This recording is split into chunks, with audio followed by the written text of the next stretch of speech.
what is happening. But to return to Sierra Leone, what specifically, I mean, the hypocrisy of the West was really exposed for many of us, many of my countrymen and women, during the coup that took place a year and a half ago.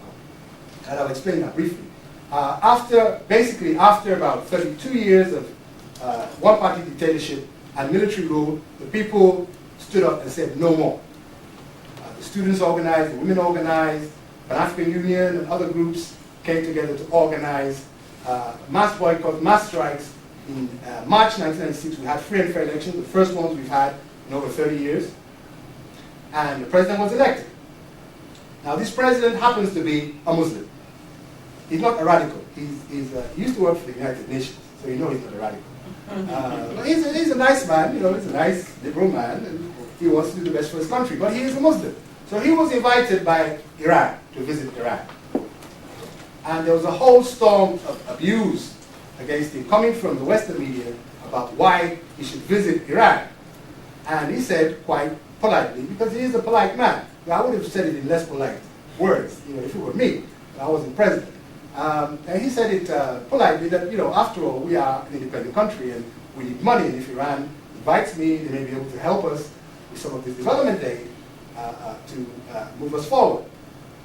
But, you know, that really set them against, especially the Americans. Really, and of course, you know, the British act as corgis for the Americans. Whatever the Americans do, the British behind them wagging their tails. So, you know, basically, he'd been a marked man from that point onwards. This was shortly after he was elected in 1996. Now, in 1997, there was a coup, a very unusual coup. A coup which linked the army, the Sierra Leone army, together with a rebel group which they had supposedly been fighting for the past 6 years.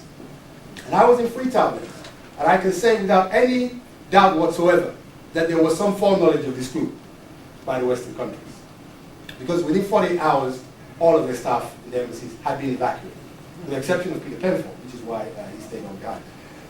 But the Americans in particular evacuated their staff, the largest single evacuation, you can check it up in the record books. They said this, I didn't say it. The Americans said the largest single civilian evacuation by helicopter to aircraft carrier was in Freetown on June 2nd, 1997. A very short time, they steamed in their aircraft carriers, got everything together, and taken off over 1,450 people.